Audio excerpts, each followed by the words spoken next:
எதிர்நீச்சல் serial முடிந்து கிட்டத்தட்ட 2 வாரங்கள் ஆகியிருந்தாலும் இன்னும் பலரின் கண்கள் எதிர்நீச்சல் சீரியலின் ப்ரோமோவையும் எபிசோடையும் பார்ப்பதற்கு தேடிக்கொண்டுதான் இருக்கிறது. அந்த அளவிற்கு சன் டிவியில் ஒரு தரமான சீரியலாக எதிர்நீச்சலின் கதை அமைந்தது. யதார்த்தமான நடிப்பும் வசனங்களும் கதையும் மக்களை கவர்ந்து குடும்பத்துடன் பார்க்கும்படியாக ஒரு பெயரை சம்பாதித்தது. அதிலும் குணசேகரன் கதாபாத்திரத்தில் நடித்த மாரிமுத்துவின் காமெடி கலந்த வில்லத்தனமான நடிப்பு பலரையும் விரும்பி பார்க்க வைத்தது. அதனால்தான் ஆண்கள் முதற்கொண்டு விரும்பி பார்க்கும் சீரியலாக டிஆர்பி ரேட்டிங்கில் முதலிடத்தை பிடித்தது.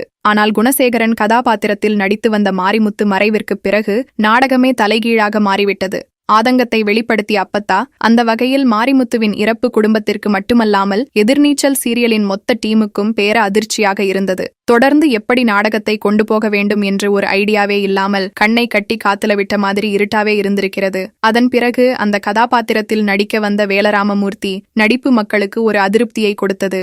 ஆனாலும் போகப் போக அவருடைய நடிப்பை ஏற்றுக்கொண்டு போனாலும் கதை அனைத்தும் நெகட்டிவாக நகர்ந்து வருகிறது என்று மக்கள் கமெண்ட்ஸ் பண்ண ஆரம்பித்து விட்டார்கள். இதனால் டிஆர்பி ரேட்டிங்கிலும் பின்னடைவை சந்தித்து விட்டது. இதையெல்லாம் பார்த்த பிறகு சன் டிவி சேனல் தரப்பில் இருந்து மாறன் அனுப்பிய மெயில் என்னவென்றால், எதிர்நீச்சல் சீரியல் டிஆர்பியில் சற்று அடி வாங்கிவிட்டது, அதனால் இனி எதிர்நீச்சல் சீரியலுக்கு பிரைம் டைம் கிடையாது என்று மெயில் அனுப்பியிருக்கிறார். இதனை பார்த்த இயக்குனர் திருச்செல்வம் அப்படி என்றால் இந்த நாடகத்தை இனி தொடர வேண்டாம் என்று முடிவு பண்ணி கதையை க்ளோஸ் பண்ணிவிடலாம் என்று நினைத்து விட்டார். இதை நாடகத்தில் நடித்த ஆர்டிஸ்டுகளுக்கு தெரியப்படுத்தாத நிலையில் கிளைமேக்ஸ் எழுதிய பிறகுதான் திருச்செல்வம் கொஞ்சம் கொஞ்சமாக தெரியப்படுத்தினார். அப்பொழுதே இதில் நடித்த ஆர்டிஸ்டுகள் ஒவ்வொருவரும் அழுது ஆர்ப்பாட்டம் செய்து ரொம்பவே கவலைப்பட ஆரம்பித்து விட்டார்கள். ஆனால் அவர்களையெல்லாம் தேற்றி ஒரு நம்பிக்கையை கொடுத்து நல்லபடியாக வழி அனுப்பி வைத்தது திருச்செல்வம்தான். இன்னும் வரை எங்களாலையும் ஏற்றுக்கொள்ள முடியவில்லை நாடகம் முடிந்துவிட்டது என்று. அதனால்தான் எங்களை எல்லாத்தையும் கௌரவிக்கும் விதமாக 70-80 எபிசோடு முடிந்துவிட்டதற்காக பாராட்டு சான்றிதழை திருச்செல்வம் வழங்கி கௌரவித்தார். இதனைத் தொடர்ந்து கூடிய விரைவில் திருச்செல்வம் மற்றொரு நாடகத்தின் மூலம் வருவார்.